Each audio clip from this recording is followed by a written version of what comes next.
Darwin అనగానే అందరికీ ముందుగా గుర్తొచ్చేది బహుశా ఆయన పరిణామ సిద్ధాంతం. అవును, కరెక్ట్. అలాగే ఆ గ్యాలపాగోస్ దీవుల్లో ఆయన చూసిన పక్షులు కూడా. అదే కదా.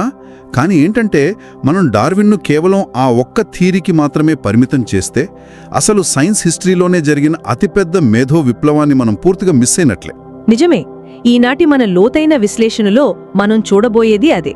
సరే, దీన్ని కొంచెం విడమర్చి చూద్దాం.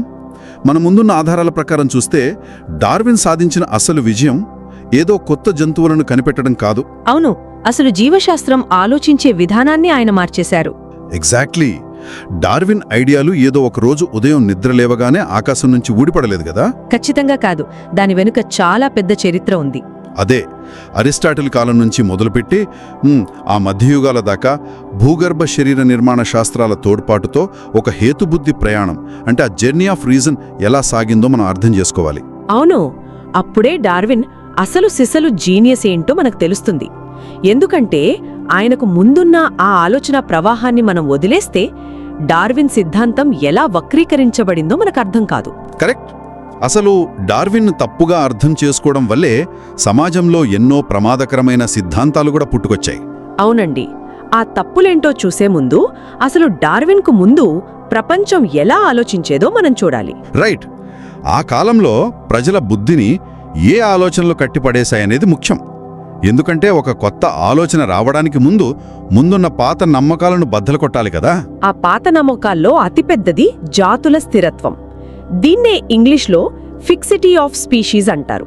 అంటే సృష్టికర్త జీవులను ఎలా సృష్టించాడో అవి భూమి అంతమయ్యే వరకు అలాగే ఉంటాయని నమ్మడం కదా. ఎగ్జాక్ట్లీ. అప్పట్లో జీవులన్నింటినీ ఒక నిచ్చెనపై అమర్చినట్లు ఊహించుకునేవారు. దాన్ని అసెండింగ్ ల్యాడర్ ఆఫ్ బీయింగ్ అంటారు. ఓహో, అంటే ఆ నిచ్చెన అడుగున సూక్ష్మజీవులు, కీటకాలు ఉంటే మెట్లు ఎక్కే కొద్దీ జంతువులు, పక్షులు ఉంటాయన్నమాట. అవును. ఇక ఆ నిచ్చెన పైభాగంలో, అంటే అత్యున్నత స్థానంలో మనిషి ఉంటాడు. ఈ మొత్తం సృష్టి మనిషి కోసమే ఒక ఉద్దేశ్యంతో చేయబడింది అనే భావన అది. దీన్నే కదా మానవ కేంద్రక ఉద్దేశవాదం లేదా ఆంథ్రోపోసెంట్రిక్ టిలియాలజీ అంటారు. అవును. ఇక్కడ టీలియాలజీ అంటే ప్రతిదాని వెనుక ఒక పర్పస్ లేదా ముందే అనుకున్న ఒక లక్ష్యం ఉంటుంది అనుకోవటం. ఒక్క నిమిషం, అంటే సృష్టి అంతా ఒక పెద్ద మ్యూజియం లాంటిదన్నమాట. అందులో ఏ వస్తువు తనంతట తాను మారదు, అంతే కదా. ఆ మ్యూజియం క్యూరేటర్ ఒకసారి అంతా పర్ఫెక్ట్గా సెట్ చేసి వెళ్ళిపోయాడు. ఇక అందులో ఉన్నవి ఉన్నట్లే ఉంటాయి. ఆ మ్యూజియం పోలిక బాగానే ఉంది, కానీ ఆ క్యూరేటర్ ఎందుకు అలా సెట్ చేశాడు అనే దానికి 18వ శతాబ్దంలో ఇమాన్యుయల్ కాంట్ అనే తత్వవేత్త ఒక ఆసక్తికరమైన వివరణ ఇచ్చారు. ఆ కాంట్ చెప్పిన థియరీ కదా ఇది, వేర్వేరు రూల్స్ పనిచేస్తాయన్నట్లుగానా? కరెక్ట్. నక్షత్రాలు, గ్రహాలు లాంటి అజీవ ప్రపంచం ఎలా పనిచేస్తుందో వివరించడానికి భౌతిక శాస్త్రం, యాంత్రిక నియమాలు చాలు అన్నారు. అవును, గ్రహాల కదలికలకు గ్రావిటీ లాంటి రూల్స్ ఉన్నాయి కాబట్టి అక్కడ ఉద్దేశ్యాలు, దేవుడి పర్పస్ వెతకాల్సిన పనిలేదు. నిజమే. అక్కడ ఏ దేవుడి ఉద్దేశ్యమూ అవసరం లేదు అన్నారు కాంట్. మరి జీవుల దగ్గరికి వచ్చేసరికి కాంట్ ఆలోచన ఎలా మారింది? ఇక్కడే కాంట్ ఒక పెద్ద గోడకు ఎదురు దెబ్బతిన్నారు. ఒక గొంగళి పురుగు సీతాకోక చిలుకగా మారడమో లేదా ఒక చిన్న విత్తనం మహావృక్షం కావడమో చూసినప్పుడు ఆ మార్పు చాలా కాంప్లెక్స్ కదా. అవును. ఆ సంక్లిష్టతను వివరించడానికి అప్పటి సైన్స్ దగ్గర తగిన టూల్స్ కానీ మ్యాథమెటిక్స్ కానీ లేవు. అందుకే జీవ ప్రపంచంలో ఖచ్చితంగా ఒక ఉద్దేశ్యం లేదా టీలియాలజీ ఉండి తీరాలి అని ఆయన వాదించారు. అంటే దేవుడు ఒక గడియారం తయారీదారుల్లాంటి వాడని, ఒకసారి సృష్టి చేశాక ఆయన స్పర్శ అవసరం లేదని కాంట్ అన్నారన్నమాట. కరెక్ట్. సృష్టిలో ఆ ఉద్దేశం దేవుడిదే అన్నారు. వెయిట్, ఇమాన్యుయల్ కాంట్ లాంటి మహాతత్వవేత్త నాకు ఈ గొంగలి పురుగు ఎలా పనిచేస్తుందో అర్థం కాలేదు కాబట్టి దీని వెనుక దేవుడి ఉద్దేశ్యం ఉంది అని చెప్పడం కొంచెం ఆశ్చర్యంగా లేదా? పైకి అలా అనిపించినా కాంట్ ఆలోచనలో ఒక లోతైన తర్కం ఉంది. ఆయన దాన్ని గుడ్డిగా నమ్మలేదు. ఓహో, అంటే అదొక రకమైన ఎస్కేపిజం కాదంటారా? తన ఓటమిని అంగీకరించినట్లు అనిపించింది నాకు. లేదండి, మానవ బుద్ధికి ఉన్న పరిమితుల వల్లే మనం ఆ ఉద్దేశ్యాన్ని ఆపాదిస్తున్నాం అన్నారు కాంట్.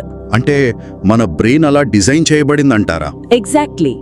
ఒక అత్యంత సంక్లిష్టమైన నిర్మాణాన్ని చూసినప్పుడు దీన్ని ఎవ్వరో తెలివైనవారు డిజైన్ చేసి ఉంటారు, ఇంటెలిజెంట్ డిజైనర్ ఉన్నారు అని అనుకోకుండా ఉండలేమన్నారు. అంటే మన అవగాహన కోసం మనం సృష్టించుకున్న ఒక అద్దం లాంటిది ఆ ఉద్దేశ్యవాదం అని కాంట్ స్పష్టం చేశారన్నమాట. అవును, ప్రకృతిలో ఆ ఉద్దేశం ఉందో లేదో మనకు తెలీదు, కానీ మన మెదడు మాత్రం ప్రతి దాంట్లో ఒక పర్పస్ వెతుకుతుంది. సరే, స్థిరంగా ఉన్న ఆ మ్యూజియం లాంటి జీవశాస్త్రంలోకి కదలిక ఎలా వచ్చింది? కాలం గడిచే కొద్దీ జీవులు మారతాయి అనే చరిత్రను ఎవరు ప్రవేశపెట్టారు అనేది చాలా ముఖ్యం ఇక్కడ. అవును, ఎందుకంటే కాంట్ తర్వాత వచ్చిన లినియోస్ క్వియర్ లాంటి వాళ్ళు కూడా జీవులకు పేర్లు పెట్టారు కదా. అవును, కేటగిరీలు చేశారు, కానీ అవి మారతాయి అని చెప్పలేదు. వాళ్ళు ఆ జీవుల నిర్మాణాలను అద్భుతంగా స్టడీ చేశారు, కానీ జాతులు స్థిరమైనవి అనే గీతను దాటలేకపోయారు. న్యాచురల్ కైండ్స్ అంటారు కదా దాన్ని. ఆ గీతను చెరిపేసి జీవశాస్త్రంలోకి ఒక చారిత్రక సత్యాన్ని తీసుకొచ్చిన వ్యక్తి లామార్క్ కదా. ఎగ్జాక్ట్లీ. లామార్క్ ఏమన్నారంటే, జీవజాతులు రాతి విగ్రహాల్లా స్థిరమైనవి కావు, కాలక్రమంలో అవి మారతాయి అన్నారు. జీవులు తమ పరిసరాలకు అనుగుణంగా అవయవాలను వాడటం లేదా వాడకపోవడం ద్వారా వాటి ఆకారం మారుతుందన్నారు. అవును, యూజ్ అండ్ డిస్యూజ్ అంటారు దాన్ని. ఆ మార్పులు నెక్స్ట్ జనరేషన్కు వెళ్తాయని చెప్పారు. ఇక్కడే కదా ఆ ఫేమస్ జిరాఫీ ఉదాహరణ వస్తుంది. జిరాఫీలు చెట్ల పైభాగంలో ఉన్న ఆకులను తినడానికి తమ మెడను బాగా సాగదీసి వాడటం వల్ల కరెక్ట్, వాటి మెడ పొడవుగా మారిందని, ఆ పొడవాటి మెడ వాటి పిల్లలకు కూడా వచ్చిందని లామార్క్ థియరీ చెప్తుంది. అయితే లామార్క్ జీవులలో మార్పు వస్తుందని చెప్పినా ఆయన కూడా ఆ ఉద్దేశవాదాన్ని వదలలేదు కదా. అవును, అదే అక్కడ అసలైన పాయింట్.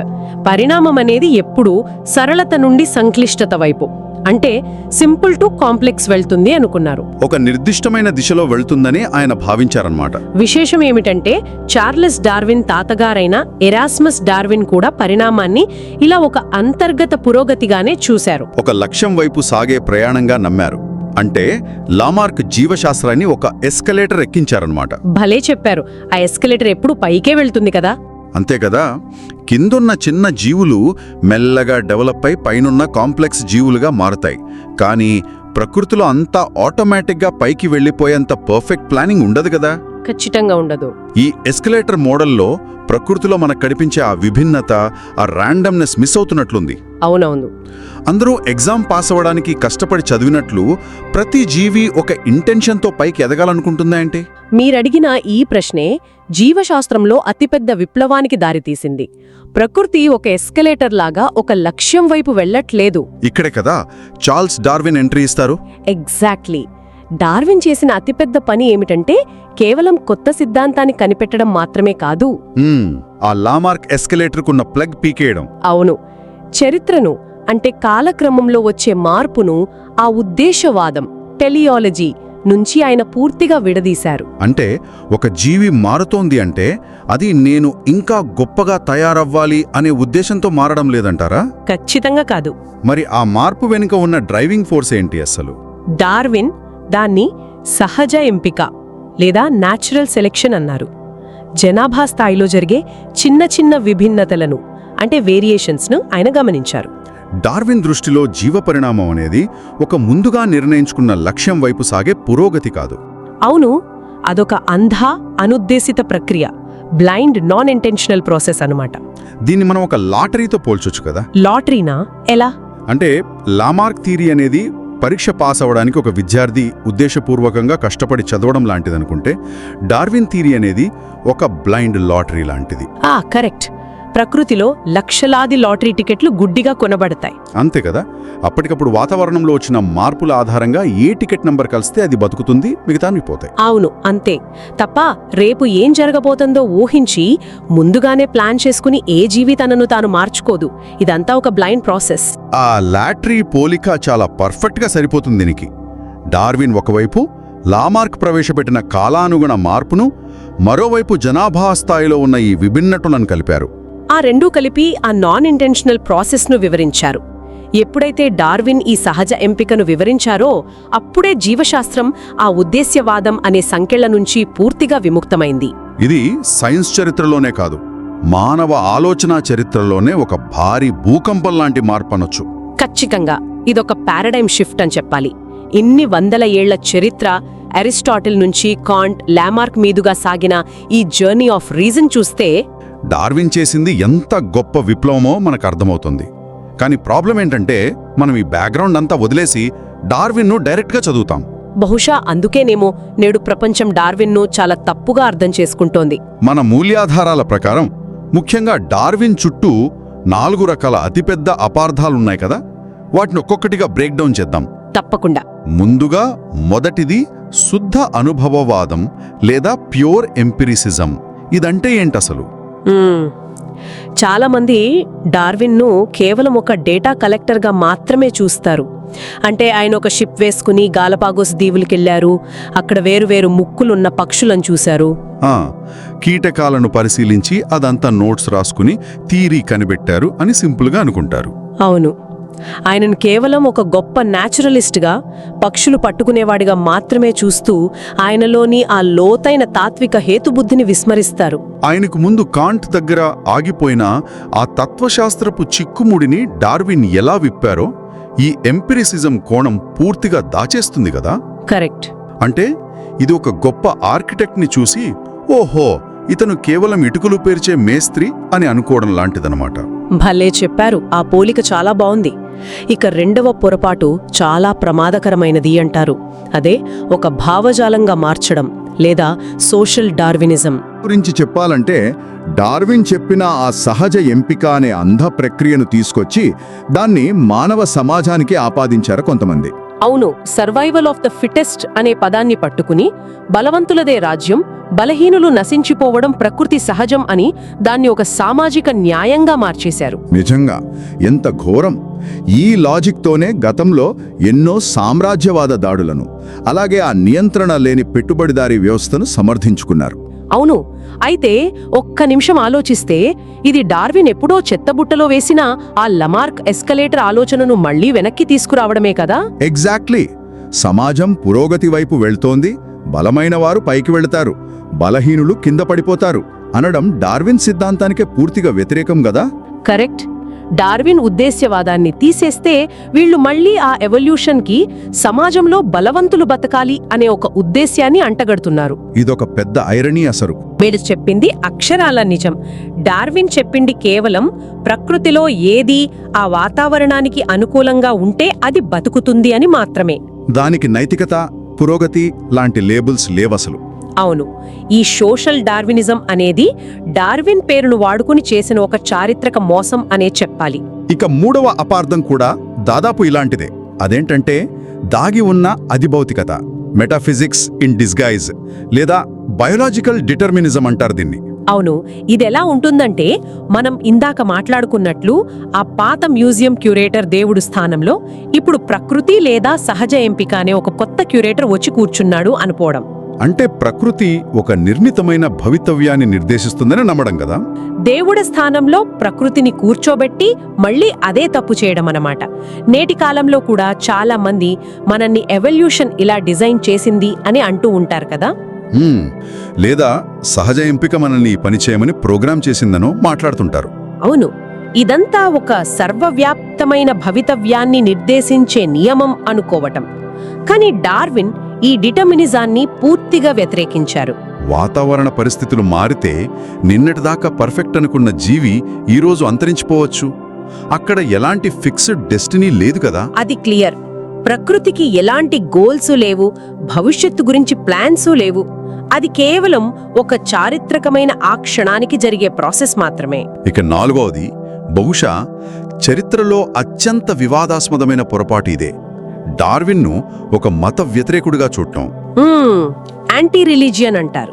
ఈ ఒక్క పాయింట్ వల్లే డార్విన్ను చాలా మంది ఒక విలన్ లాగా చూశారు, ఇప్పుడు కూడా చూస్తున్నారు. కానీ వాస్తవం ఏంటంటే డార్విన్ ఏ రోజు మతంపై డైరెక్ట్గా యుద్ధం ప్రకటించలేదు కదా. దేవుడు లేడు అని ఎక్కడా ప్రచారం చేయలేదు. ఖచ్చితంగా. ఆయన కేవలం జీవశాస్త్రానికి ఒక స్వతంత్రమైన సైద్ధాంతిక ముగింపునిచ్చారు అంతే. అంటే జీవశాస్త్రంలో జరిగే పరిణామాలను వివరించడానికి ఇక మీదట మతపరమైన లేదా దైవపరమైన వివరణలు అవసరం లేని ఒక పూర్తి హేతుబద్ధ ప్రక్రియను ఆయన ఆవిష్కరించారు. అవును, ఈ ప్రక్రియ ఆయన కంటే ముందే మొదలైంది. కాంట్, లామార్క్ లాంటి వాళ్ళు దానికి పునాదులు వేశారు. డార్విన్ కేవలం దానికి ఒక లాజికల్ ఎండింగ్ ఇచ్చారు అంతే. దీన్ని మనం ఇలా అర్థం చేసుకోవచ్చు. ఒక మిస్టరీ నవల చదువుతున్నప్పుడు మధ్యలో మనకు అసలు హంతకుడెవరో అర్థం కాకపోతే దెయ్యం వచ్చి చంపేసింది అనుకుంటాం. కరెక్ట్. ఆ దెయ్యం అనే ఎక్స్ప్లెనేషన్ మనకు ఈజీ కదా. అవును, కానీ చివరి చాప్టర్కి వెళ్లేసరికి అసలు మర్డర్ ఎలా జరిగిందో స్పష్టమైన లాజిక్తో ఒక డిటెక్టివ్ వివరించినప్పుడు ఇక అక్కడ దెయ్యం అనే ఎక్స్ప్లెనేషన్కు పని లేదు. వావ్, భలే చెప్పారు. డార్విన్ ఆ డిటెక్టివ్ లాగా జీవశాస్త్రంలోని లాజిక్ ను క్లియర్ చేశారు అంతే. కానీ ఆయన కావాలని ఎవరి నమ్మకాల మీద దాడి చేయలేదు. ఆ వివరణ ఆకట్టుకునేలా ఉంది కదా. అందుకే డార్విన్ మనం ఒక ఐసోలేటెడ్ జీనియస్ లా చూడకూడదు. అవును, అరిస్టాటిల్ నుంచి మొదలై 100 ఏళ్ల పాటు అనేక మంది మేధావుల ప్రశ్నల గుండా సాగి డార్విన్ దగ్గర ఒక స్పష్టతను సంతరించుకున్న ఒక బృహత్తరమైన మేధో ప్రయాణంగా దీన్ని మనం చూడాలి. ఖచ్చితంగా ఆ జర్నీ ఆఫ్ రీజన్ మనం మళ్ళీ రీకన్స్ట్రక్ట్ చేసుకున్నప్పుడే ఈ 4 అపార్థాల నుంచి డార్విన్ మనం బయటపడేయగలం. నిజంగా ఇలా చూసినప్పుడు డార్విన్ సిద్ధాంతం గురించి మనం ఇప్పటిదాకా చదివినదంతా ఒక ఎత్తు, ఈరోజు తెలుసుకున్న ఈ చారిత్రక తాత్విక నేపథ్యం మరొక ఎత్తు. అవును కదా. ఈ పరిణామ సిద్ధాంతం అనేది సైన్స్లో ఆగిపోలేదు. ఈ ప్రయాణం డార్విన్ తర్వాత కూడా నేటికి కొనసాగుతూనే ఉంది, రేపు కూడా కొనసాగుతుంది కదా. ఖచ్చితంగా. ఈనాటి విశ్లేషణ మన ఆలోచనా పరిధిని ఖచ్చితంగా విస్తరిస్తుంది అనుకుంటున్నాను. అయితే ఈ డీప్ డైవ్ ముగించే ముందు ఒక లోతైన ప్రశ్న మిగిలిపోతుంది. అదేంటో చెప్పండి. మనం ఇందాక కాంట్ గురించి మాట్లాడుకున్నాం కదా. ఒక సంక్లిష్టమైన విషయాన్ని చూసినప్పుడు అందులో ఒక ఉద్దేశ్యాన్ని లేదా పర్పస్ని చూడటం మానవ బుద్ధికున్న సహజ లక్షణం అని కాంట్ అన్నారు. అవును, మన బ్రెయిన్ అలా డిజైన్ అయింది అనుకున్నాం కదా. మరి ఈ ఆధునిక యుగంలో ఇన్ని సైన్స్ ఆవిష్కరణల తర్వాత కూడా ఎవల్యూషన్ అనేది గుడ్డిది అని తెలిసాక కూడా మనకు తెలియకుండానే జీవపరిణామం వెనుక ఏదో ఒక అదృశ్య ఉద్దేశం దాగి ఉందని ఇంకా నమ్ముతున్నామా? అది చాలా కష్టమైన ప్రశ్న. డార్విన్ జీవశాస్త్రాన్ని ఉద్దేశవాదం నుంచి విముక్తం చేసినా మానవ మనస్సు ఆ ఉద్దేశవాదం నుంచి ఎప్పటికైనా పూర్తిగా విముక్తం కాగలదా? ఇది నిజంగా కాలమే సమాధానం చెప్పాల్సిన ఒక సంక్లిష్టమైన తాత్విక ప్రశ్న అండి. ఆలోచించాల్సిన విషయమే. మనం మరొక ఆసక్తికరమైన అంశంతో మళ్ళీ కలుద్దాం. అంతవరకు ఈ ప్రశ్న గురించి ఆలోచిస్తూనే ఉండండి. Welcome to another deep dive to You, the Learner. I am your host. And I'm your resident expert for today's topic. And today we are actually setting out on a pretty big mission. We are going to entirely reframe how we think about, well, arguably one of the most famous figures in all of science. Charles Darwin. Exactly, Charles Darwin. We are unpacking this really fascinating January 2026 article by Dr. Ferenczi. It's titled Development of Science, Biology Before Darwin. It's a great piece. It really is. Because the hook here is, if we only define Darwin as the guy who invented evolution, we are completely missing his actual intellectual genius. We really are. We compress history when we do that. Yeah, totally. So to truly get Darwin, we have to look at the what the author calls the journey of reason in biology, long before Darwin ever set sail on the Beagle. Right, before he even started. Right. And I do want to explicitly set the stage here. This source material touches on a lot of historical religious views and, scientific theories. And our goal for this deep dive is simply to impartially explore how the author maps the historical evolution of these ideas. We're not here to endorse any specific viewpoint. We're just, looking at the history. Just following the timeline of the ideas. Exactly. So imagine you walk into this massive, really ornate theater, and the play has been going on for, hours. Right. The plot is thick, the characters are totally exhausted, and you take your seat right as the final act begins. Just in time for the big finish. Right. And the lead actor strides onto the stage, and he delivers a monologue that is so powerful it completely rewrites the meaning of the entire play. Oh, I love this analogy. Thanks. But because you only saw that final act, you might walk away thinking that this one actor wrote the script, built the set, and invented the very concept of theater all by himself. Which obviously he didn't. He didn't. He was just delivering the necessary logical conclusion to a story that started way before he was even born. Yeah, and that's exactly what we do with Darwin. We tend to credit the person who delivers the final blow with every single intellectual leap that led up to it. Stripping away centuries of heavy lifting. Exactly, the people who actually built the stage. Yeah. So to understand what Darwin broke, we first have to understand what the scientific world actually looked like before him. Okay, let's go there. What was the baseline? Right, so the baseline of human thought regarding life on Earth prior to the 14th century was dominated by two main concepts. Okay. The first is the fixity of species. Fixity of species, meaning what, like nothing changes? Basically, yeah. It's the assumption that every single creature, the deer, the beetles, the oak trees, they were all originally created exactly as they appear today. Oh, wow. So no history of biological change at all. None. A deer is a deer forever and always. It's a completely static view of nature. Like a museum diorama. Meticulously organized, but it doesn't move. That's a great way to put it.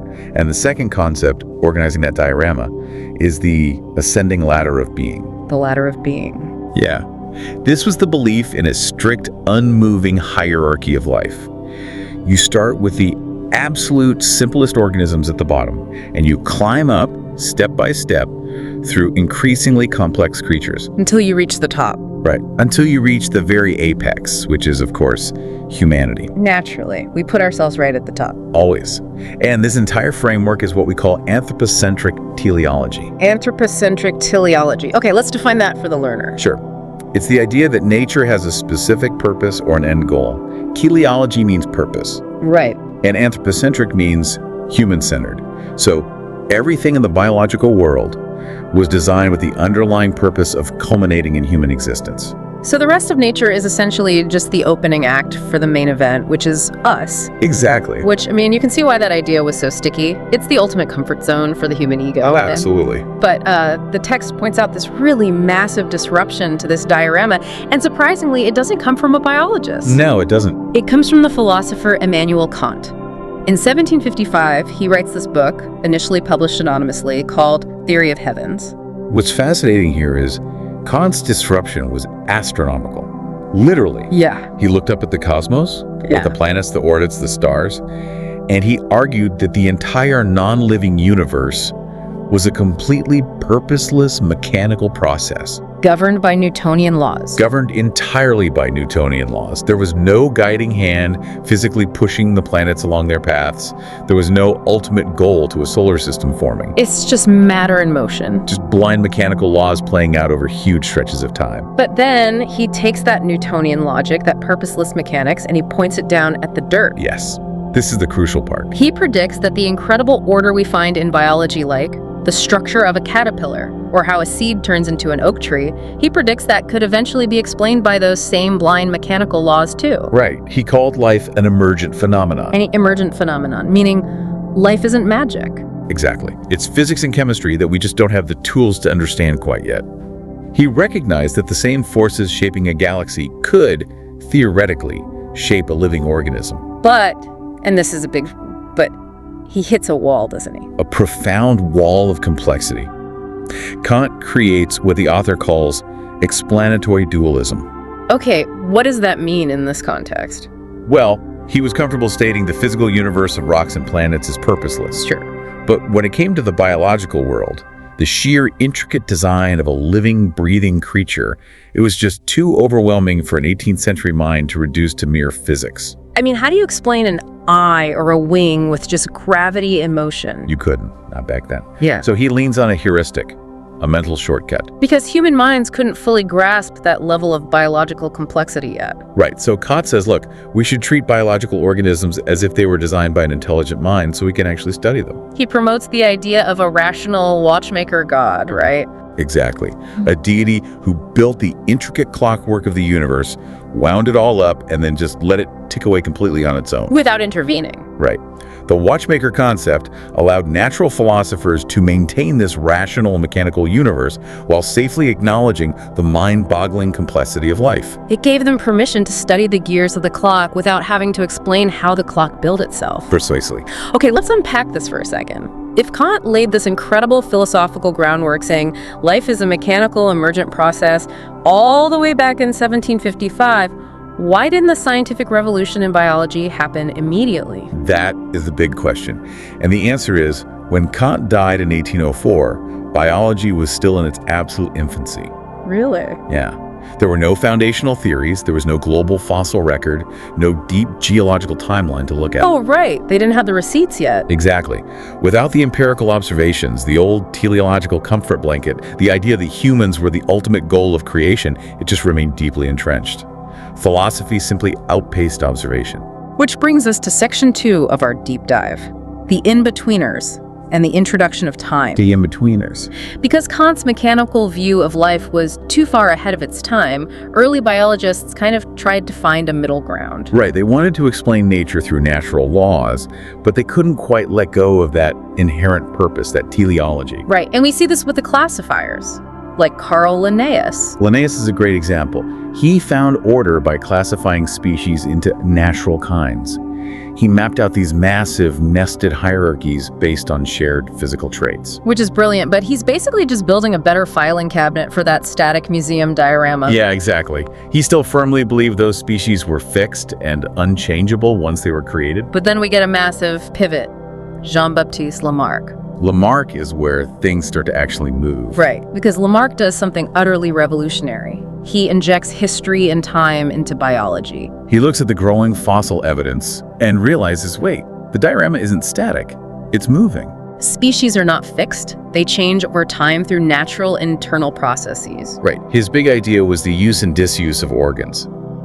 If a giraffe constantly stretches its neck to reach higher leaves, that neck gets stronger and it passes that trait down. But he still had a blind spot. Lamarck is kind of like a GPS system. A GPS system. Yeah, think about it. It knows it's moving, it can navigate obstacles like the use and disuse of organs, but fundamentally, a GPS has a specific destination entered into it. I see what you mean. Lamarck still deeply believed evolution moved in a non-random direction, upward, from simple to complex. He couldn't shake the teleology. He couldn't.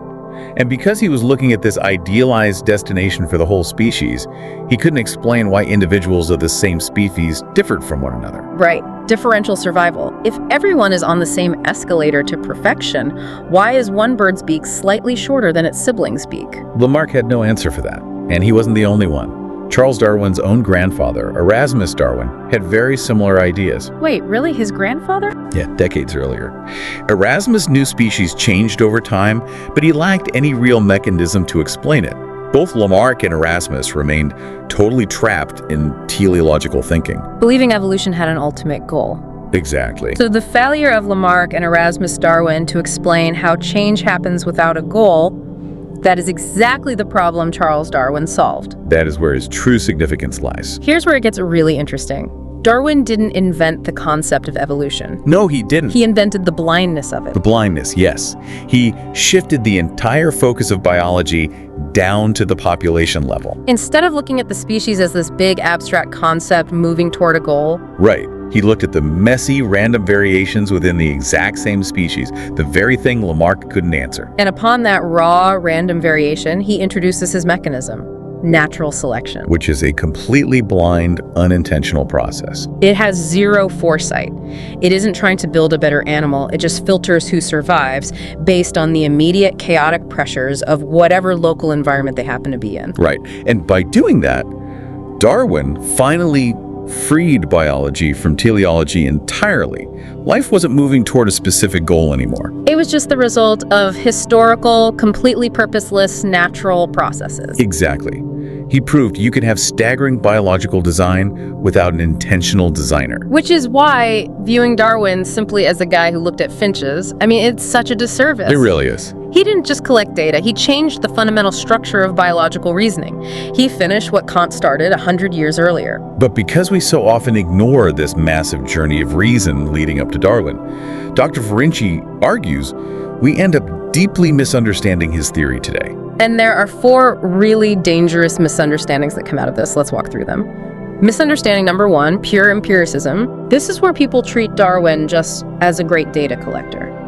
A naturalist who stared at some birds until he cracked the code. Completely ignoring the massive philosophical and logical leap he had to make to finish the work of his predecessors. Right. It treats this theory like a pile of facts, rather than the solution to a deeply entrenched logical crisis. And when you strip away that philosophical context, you leave a vacuum, which leads directly to misunderstanding number 2. Social Darwinism, the ideological distortion. Yes.